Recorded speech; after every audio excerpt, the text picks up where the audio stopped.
Healing after divorce means choosing yourself without guilt. For a long time, many people believe that choosing themselves after divorce is selfish. They feel guilty for resting, saying no, setting boundaries, or simply putting their own happiness first.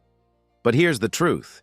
Healing after divorce isn't about becoming selfish. It's about finally giving yourself the care you've been denying yourself for far too long. If you've ever felt guilty for putting yourself first after your marriage ended, this message is for you.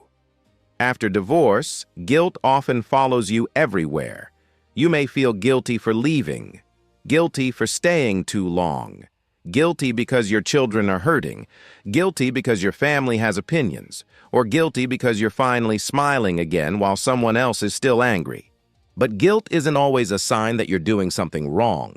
Sometimes it's simply a sign that you're doing something different. For years, many people in unhealthy marriages become so focused on keeping everyone else happy that they completely lose themselves. They put their dreams on hold, ignore their emotional needs, and constantly sacrifice their own peace. Over time, that becomes normal. So when you finally begin choosing yourself, it feels uncomfortable, not because it's wrong, but because it's unfamiliar.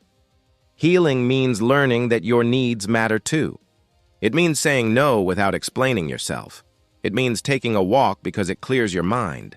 It means going back to school, starting a business, traveling, or simply enjoying a quiet evening without feeling like you have to earn it. You don't need permission to rebuild your life. One of the hardest parts of healing is accepting that not everyone will understand your growth. Some people benefited from the version of you that never had boundaries. They may call you selfish simply because you're no longer available to carry everyone else's emotional weight. Don't let that stop you. Choosing yourself doesn't mean you stop loving others. It simply means you stop abandoning yourself. Think about it this way. If a close friend had gone through a painful divorce, would you expect them to ignore their own healing just to make everyone else comfortable? Probably not. So why expect that from yourself? Self-compassion is one of the greatest gifts you can give yourself after divorce. Speak to yourself with the same kindness you would offer someone you deeply love. Celebrate the small victories, the first peaceful night's sleep, the first genuine laugh, the first time you make a decision without fear, the first day you realize you're no longer surviving, you're living. Those moments matter. Healing isn't about proving anything to your ex, your family, or the people who judged your decisions. Healing is about becoming whole again.